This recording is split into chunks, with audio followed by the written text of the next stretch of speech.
আচ্ছা আচ্ছা, আমার কাজের ব্যস্ততা হাউস উইক নিয়ে আমরা কাজল আরিফিন অমিত ভাইয়ের একটা শুটিং করছি, আমি আর অপু ভাইয়া। ইনফ্যাক্ট ওরা এখন শুটিং এই আছে বরিশালে, তো আমি এটা শেষ করে চলে যাব, শুটিং জয়েন করব। আমাদের তো এটাই প্রজেক্ট, এটা ভ্যালেন্টাইন আসছে। বড় পর্দায় তো আসলে সিনেমা করেছি আমি, দুটো সিনেমা আমার রিলিজ হয়েছে, তো সামনে নেক্সট ইয়ার আরেকটা ছবির কথা হচ্ছে, তো সবকিছু মিলে গেলে নেক্সট ইয়ার আরেকটা ছবি করা।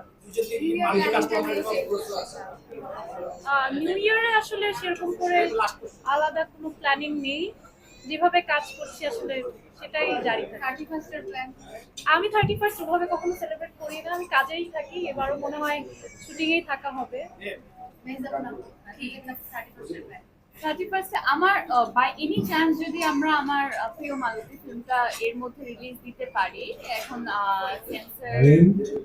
সেন্সরের জন্য জমা দেওয়া আছে, যদি ওখান থেকে সবকিছু আমরা পেয়ে যাই তাহলে রিলিজ হবে। আমার নিউ ইয়ার আসলে ফিল্মের সাথেই কাটবে আমার মনে হচ্ছে এমনটা। আপু শোবিজের বাতাসে একটা গুঞ্জন শোনা যাচ্ছে যে আপনারা দুজনে শাকিব খানের বিপরীতে কাজ করতে শেষ প্রশ্নটা কে করলো? Last question. আচ্ছা, থ্যাংক ইউ এভরিওয়ান।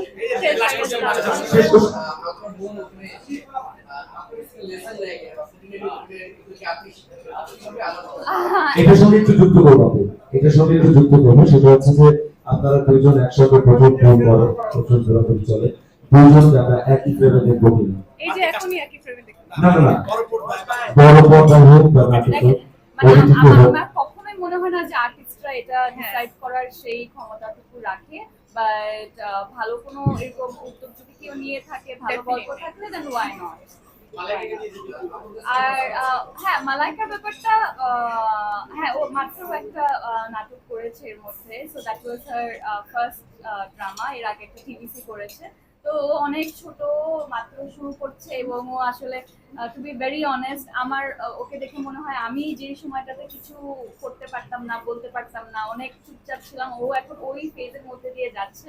তো আপনাদের ভালোবাসাটুকু দরকার, সাপোর্টটুকু দরকার, এবং ও আসলে এটা কন্টিনিউ করতে চায় কিনা সেটাও আসলে একটা ব্যাপার, বিকজ এখন তো লাইক ওর যে কয়টা কাজ হয়েছে সেটা রেসপন্সের উপর পুরো জিনিসটা ডিপেন্ড করবে। তো আপনারা যদি ওর সাথে থাকেন এবং ও যদি ভালো করতে পারে, সেই যোগ্যতা যদি থাকে, তাহলে ও এগিয়ে যাবে। আর আমার মনে হয় কাউকে আসলে ওরকম হাতে ধরে শিখিয়ে দেওয়ার ওই ব্যাপারটা আসলে হয় না। যদি কারোর মধ্যে ট্যালেন্ট থাকে, সেটা আপনি আপনি আসলে বের হয়ে আসে। আর প্রচুর সময় দিতে হয়, কারণ